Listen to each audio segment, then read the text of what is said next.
Assalamualaikum everyone. Welcome to Rise and Shine with Dr. Zoology. I'm here with a new and a very exciting session for you regarding a scholarship scheme offered by Doha Institute, Qatar. तो इस scholarship के चीदा चीदा जो points है उनमें एक point ये है कि इसमें एज की कोई क़ैद-ओ-बंद नहीं है। ये एज की वो नहीं करते, लिमिट्स नहीं देते कि आप अगर इतने साल के हैं तो आप अप्लाई कर सकते हैं, इतने साल के हैं तो आप अप्लाई कर सकते हैं। दूसरी बड़ी बात ये है इस स्कॉलरशिप की कि इस स्कॉलरशिप में अगर आप पीएचडी के लिए अप्लाई करना चाहते हैं राइट आफ्टर योर बीएस तो आप अप्लाई कर सकते हैं।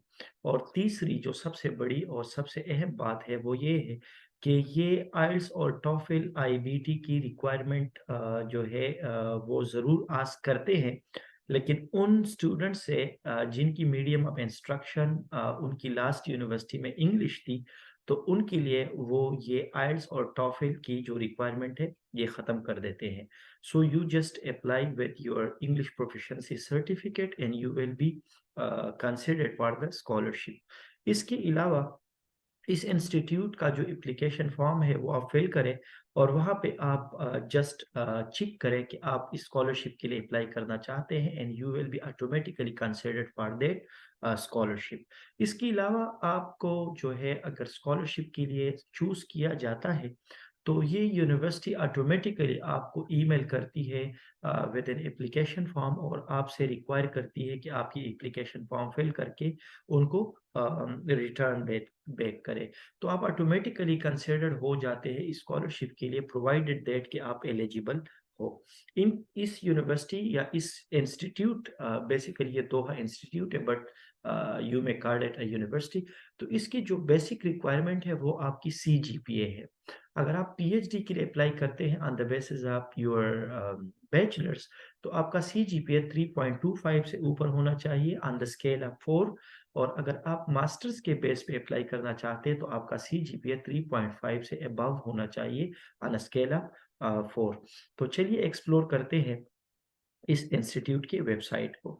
तो इस यूनिवर्सिटी या इस इंस्टीट्यूट की वेबसाइट पे आपको बहुत सारी चीज़ें मिल जाएँगी। बहरहाल I will jump into the admission.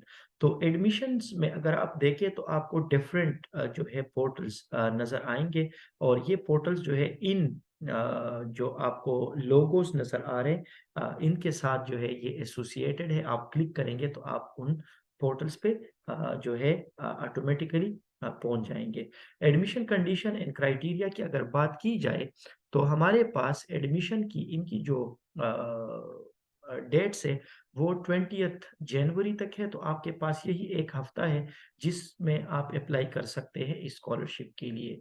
Otherwise आप इस स्कॉलरशिप को इस वेबसाइट को अपनी लूप में लें और नेक्स्ट जो कॉल इनकी आएगी फॉर स्कॉलरशिप, उसके लिए आप अप्लाई कर सकते हैं। अगर आप एक स्टूडेंट है, यूनिवर्सिटी स्टूडेंट है और आप इस साल ग्रेजुएट होंगे 2023 के सितंबर में, तो आप इस स्कॉलरशिप को लूप में लाज़मी लीजिएगा। बहरहाल आते हैं स्कॉलरशिप्स की तरफ, तो डॉक्टोरल स्टडीज़ के लिए ये स्कॉलरशिप ऑफ़र करते हैं। अगर आपने पहले दोहा इंस्टीट्यूट में नहीं पढ़ा, आपने यहाँ से स्कॉलरशिप नहीं लिया, तो आप इस स्कॉलरशिप के लिए कंसिडर्ड किए जाएँगे। इसके लिए आप जस्ट एक जो है एप्लीकेशन जो आपका है एडमिशन एप्लीकेशन वो सबमिट करते हैं और अगर आप इनकी रिक्वायरमेंट्स को जो है पूरा करते हैं, आप इनकी रिक्वायरमेंट्स पे पूरा उतरते हैं, तो ऑटोमेटिकली आप कंसिडर हो जाते हैं इस स्कॉलरशिप के लिए। इसी तरह से अगर हम मास्टर्स की बात करें, तो मास्टर्स के लिए भी आप अप्लाई करेंगे, आप स्कॉलरशिप चूज़ करेंगे कि मैं स्कॉलरशिप के बेस पे अप्लाई कर रहा हूँ और तमीम और सनत के नाम से इनकी 2 स्कॉलरशिप्स है और इन स्कॉलरशिप्स के लिए आप फिर जो है अप्लाई करेंगे ऑटोमेटिकली। इसी तरह से वहाँ पे जो है तमीम और सनत स्कॉलरशिप है, लेकिन पीएचडी के लिए आपके पास 3 ऑप्शंस है। अगर आप फर्स्ट फेज़ में सेलेक्ट होते हैं, तो आपको right from the start scholarship grant की जाती है। इसी तरह से अगर आप right from the start eligible नहीं होते, तो आप सेकंड ईयर के लिए एलिजिबल होते हैं, जिसको scholarship of the second phase कहते हैं और इसी तरह से अगर आप डिसर्टेशन के लिए चूज़ किए जाते हैं फॉर द स्कॉलरशिप, तो आपको फिर scholarship of the third phase dissertation के दौरान या फिर थीसिस के दौरान आपको प्रोवाइड की जाती है। इसी तरह से हाउ टू अप्लाई की बात करें, तो अगर आप वहाँ पे एडमिशन ले लेते हैं तो देन आप एलिजिबल हैं उसके लिए।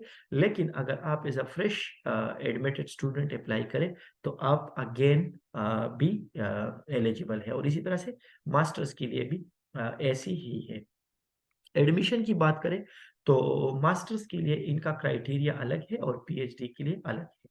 इसी तरह से मास्टर्स प्रोग्राम्स के अंदर इनके जो 2 स्कूल्स हैं, school of social sciences and humanities and the school of economics, public administration and public policy, तो उसके लिए फिर रिक्वायरमेंट अलग है। इन दोनों के लिए रिक्वायरमेंट्स इनके अलग है। बहरहाल जीपीए की अगर हम बात करें तो डॉक्टोरल स्टडीज़ के लिए एज़ आई टोल्ड कि आपका अगर बीएस के बेस पे करना चाहते हैं तो 3.25 से आपका सीजीपीए अबव होना चाहिए, और अगर आप मास्टर्स के लिए या एमएस एमफिल के बेस पे अप्लाई करना चाहते हैं तो 3.5 से ऊपर होना चाहिए आपका सीजीपीए। इस तरह से अगर मास्टर्स की बात की जाए तो मास्टर्स के लिए अगर आप Qatar, GCC, Palestine, Syria, Sudan, Jordan वगैरह इन कंट्री से अप्लाई कर रहे हैं तो ये आपकी रिक्वायरमेंट्स है minimum. However preferred minimum grade जो है वो ये है। इसी तरह से अगर आपके कंट्री में United state of America based grading system है तो आपके पास ये, और अगर आप यूनाइटेड किंगडम के लिए United kingdom based grading system से पढ़ के आए हैं तो आपके पास फर्स्ट क्लास, सेकंड क्लास या सेकंड क्लास फर्स्ट क्लास ये जो होता है, तो सेकंड क्लास लोअर या सेकंड क्लास अपर जो है वो आपका होना चाहिए। इसी तरह से हमारे पास अगर आप परसेंटेज बेसिस पे करना चाहते हैं तो these are the percentages mention against these countries. तो इन कंट्रीज से अगर आप हैं तो अगेन आप अप्लाई कर सकते हैं। अगर आप इन कंट्रीज से नहीं भी है तो आप यूके या अमेरिकन किसी एक उसमें ज़रूर फ़ॉल करेंगे। इसी तरह से अगर हम डॉक्टोरल स्टडीज़ की बात करें, तो डॉक्टोरल स्टडीज़ में अगेन वही चीज़ें आपके साथ आती है कि 3.25 से या 3.5 से आपका सीजीपीए अबव होना चाहिए। हाउएवर जब आप अप्लाई करेंगे तो आपके पास आपका पासपोर्ट होना चाहिए, बैचलर्स या मास्टर्स की डिग्री होनी चाहिए, बैचलर्स या मास्टर्स के ट्रांसक्रिप्ट जो है वो होने चाहिए। अगर आप आइल्स एकेडमिक स्कोर 6.5 के साथ पास करते हैं या टोफल आईबीटी यानी इंटरनेट बेस्ड टेस्ट आप 79 आउट ऑफ 120 पास करते हैं तो आप अप्लाई कर सकते हैं। बहरहाल अगर आप इंग्लिश मीडियम से पढ़े हैं और आपका ऑफिशियल लैंग्वेज ऑफ इंस्ट्रक्शन या मीडियम ऑफ इंस्ट्रक्शन इंग्लिश था and your last attendant university और कॉलेज और व्हाटएवर इट इज, तो आप स्कॉलरशिप के लिए एलिजिबल है। इस तरह से मास्टर की थीसिस या फिर आपका रिसर्च सैंपल के तौर पे आपका रिसर्च पेपर होना चाहिए। इस तरह से अगर ये नहीं है तो आप डॉक्टोरल डिसर्टेशन का जो प्रपोज़ल है जिसको आप रिसर्च प्रपोज़ल कहते हैं, वो आपके पास एक होना चाहिए। 3 रिकमेंडेशन या रेफरेंस लेटर्स होने चाहिए और ये एकेडमिक्स होने चाहिए, यानी आपके टीचर्स जिन्होंने आपको पढ़ाया है या जो आपको जानते हैं उनसे होना चाहिए। मैं अमूमन सजेस्ट करता हूँ कि एक रिकमेंडेशन लेटर आपकी सुपरवाइज़र जिसने बीएस या एमएस में आपका थीसिस सुपरवाइज़ किया हो, और 2 ऐसे प्रोफ़ेसर्स जो आपके साथ पढ़ाते हैं। अगर प्रोफ़ेसर्स नहीं है तो आप फिर एसोसिएट प्रोफ़ेसर से ले सकते हैं। अगर एसोसिएट प्रोफ़ेसर्स भी नहीं है तो आप फिर असिस्टेंट से भी ले सकते हैं। अपडेटेड सीवी होनी चाहिए। अगर आपकी रिसर्च आर्टिकल पब्लिकेशन वग़ैरह है तो आप एक रिसर्च सीवी डिज़ाइन करें, अदरवाइज़ एक academic CV can do it's work as well. इसके अलावा जो सबसे अहम चीज़ है यहाँ पे वो आपका मोटिवेशन लेटर है या स्टेटमेंट ऑफ इंटरेस्ट है। तो इस स्टेटमेंट ऑफ इंटरेस्ट में आपको 2 चीज़ें करनी है। पहले तो ये कि आपने इनको बताना है कि दोहा इंस्टीट्यूट आपको क्यों चूज़ करे? आपका बैकग्राउंड या आपके एकेडमिक क्वालिफ़िकेशंस कैसे कंट्रीब्यूट कर सकते हैं to your success in the programme at Doha institute? और दूसरी बात ये कि आपकी फ्यूचर प्लान्स या फ्यूचर गोल्स होने चाहिए इसमें। इसके अलावा अगर हम जो है मास्टर्स की बात करें, तो मास्टर्स के 2 स्कूल हैं, एक है school of social sciences and humanities.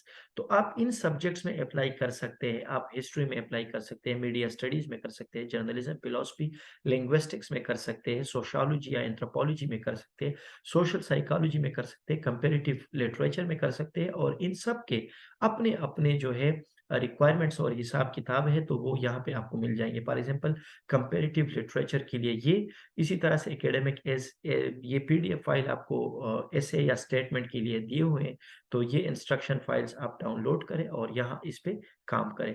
इसी तरह से अगर आप for example critical security studies के लिए जाना चाह रहे हैं, तो अगेन यहाँ पे आपको जो है ये जो रेड लिंक्स आपको नजर आ रहे हैं, these are the links from where you can upload these files, और इन फाइल्स को देख के या इन पे काम करके आप जो है जा सकते हैं।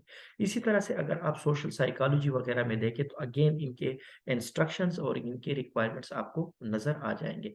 इसी तरह से सोशियोलॉजी और एंथ्रोपोलॉजी की बात करें तो अगेन आपको यहाँ से जो है ये सारी इंफॉर्मेशन और रिक्वायरमेंट्स जो है वो मिल जाएंगी। I will put this link in the description below and you can search them out as per your own subject. इसके अलावा अगर हम बात करें तो हमारे पास स्कूल ऑफ इकोनॉमिक्स में डेवलपमेंटल इकोनॉमिक्स है, पब्लिक पॉलिसी है, पब्लिक एडमिनिस्ट्रेशन है, executive master of public administration है और ईएमबीए है। तो आप हर एक को आप इसी तरह से आप क्लिक करें और हर एक के बारे में आप जो है यहाँ से इंफॉर्मेशन ले सकते हैं। You can navigate these links, these options अपने अपने हिसाब से। अगर आप पब्लिक पॉलिसी में करना चाहते हैं तो पब्लिक पॉलिसी, अगर आप पब्लिक एडमिनिस्ट्रेशन में करना चाहते हैं तो पब्लिक एडमिनिस्ट्रेशन के हिसाब से आप इसको करें। इस तरह से अगर इनकी सिलेक्शन प्रोसेस की बात की जाए तो जब आप अप्लाई करते हैं तो आपकी जो ट्रांसक्रिप्ट्स होते हैं, आपके ट्रांसक्रिप्ट्स की इवैल्यूएशन होती है। ऑफिशियल चेक होता है कि आपके जो एकेडमिक ट्रांसक्रिप्ट्स है वो सही है कि नहीं है और आप रिक्वायरमेंट को मीट करते हैं कि नहीं करते। जब आप रिक्वायरमेंट को मीट करते हैं तो आपके एकेडमिक ट्रांसक्रिप्ट वाले स्टेज से आप निकल के एकेडमिक इवैल्यूएशन में आ जाते हैं। इस स्टेज में आपके एकेडमिक इवैल्यूएशन में आपके एकेडमिक्स की इवैल्यूएशन होती है कि आपका बैकग्राउंड उस सब्जेक्ट के लिए ठीक है कि नहीं है। इसी तरह से आपके सीजीपीए की जो रिक्वायरमेंट है, आप उन रिक्वायरमेंट्स पे पूरा उतरते हैं कि नहीं उतरते, और उसके बाद आप इंटरव्यू स्टेज पे जाते हैं। तो इंटरव्यू स्टेज पे आपका पर्सनल इंटरव्यू लिया जाता है। अगर आप कतर में हैं तो आपका फेस टू फेस, अदरवाइज आपका ऑनलाइन इंटरव्यू कंडक्ट किया जाता है। और इस स्टेज पे कमिटी आपकी रिकमेंडेशन प्रोवाइड करती है, तो डीन ऑफ द स्कूल और कॉलेज, तो डीन फिर आपकी रिकमेंडेशन डॉक्टोरल स्टडीज का जो बोर्ड होता है उसको फॉरवर्ड करते हैं, और डॉक्टोरल स्टडीज बोर्ड जो है वो प्रोवोस्ट ऑफिस को या प्रोवोस्ट को फाइनल अप्रूवल के लिए आपकी रिकमेंडेशन फॉरवर्ड करते हैं, और प्रोवोस्ट ऑफिस आपकी फाइनल रिकमेंडेशन जो है वो लिस्ट जो है इशू करते हैं कि इन स्टूडेंट्स को हमने जो है स्कॉलरशिप ऑफर की है, और अगेन वो डीनशिप ऑफ द स्टूडेंट अफेयर्स को जो है आपका लिस्ट फॉरवर्ड करते हैं, और आपका जो स्टूडेंट अफेयर्स का डीन है या इंचार्ज, अमूमन हम डीएसए कहते हैं, स्टूडेंट अफेयर्स डायरेक्टर वगैरह हम कहते हैं, तो डीनशिप कहते हैं वो। तो स्टूडेंट अफेयर का जो डीन है वो रजिस्ट्रेशन स्टार्ट करता है नए स्टूडेंट्स का। इस तरह से मास्टर के लिए भी ट्रांसक्रिप्ट की इवैल्यूएशन होती है, फिर एकेडमिक की इवैल्यूएशन होती है, और फिर इंटरव्यू के बाद जो है वो सिलेक्शन करते हैं। तो जो एडमिशन डिसीजन है उसमें dean of the school, admission committee और प्रोवोस्ट तीनों का इक्वल जो है वो हाथ होता है। अगर हम अप्लाई की बात करें तो अप्लाई आप ये जो आपके पास लिंक है, इस लिंक से आप अप्लाई कर सकते हैं। अगेन यहाँ आप अगेन एडमिशन रिक्वायरमेंट जो है वो आप देख सकते हैं, या अगर एडमिशंस ऑफिस से आपने कांटेक्ट करना हो तो आप कांटेक्ट कर सकते हैं। डॉक्टोरल स्टडीज के लिए अगेन यहाँ पे रिक्वायरमेंट्स जिस तरह से हमने पहले पढ़ा था कि क्या-क्या चीज़ें होनी चाहिए, और इस तरह से मास्टर के लिए भी रिक्वायरमेंट्स कि आपके पास क्या-क्या चीज़ें होनी चाहिए। बहरहाल आप access to online admission application से अप्लाई करना स्टार्ट कर सकते हैं, और जब आप इसको क्लिक करते हैं तो आप इस पेज पे आते हैं। तो इस पेज पे आने के बाद सबसे पहले तो आप अपने आप को रजिस्टर करते हैं इस लिंक से, और यहाँ से रजिस्टर करने के बाद आप फिर अपना यूज़र नेम और अपना पासवर्ड यहाँ पे डाल के साइन इन करके आप ये एप्लीकेशन फॉर्म फिल करें। एप्लीकेशन फॉर्म फिल करते वक़्त आपने चूज़ करना है कि आप स्कॉलरशिप बेस पे अप्लाई कर रहे हैं। I wish you the very best of luck. आपके पास एक ही हफ्ता है स्कॉलरशिप पे अप्लाई करने के लिए। इसी तरह से अगर आप इस सेशन में अप्लाई नहीं कर पाते तो then you can have these links in your loop, और आप अगले सेशन के लिए ज़रूर इसके लिए अप्लाई करें। I wish you the very best of luck.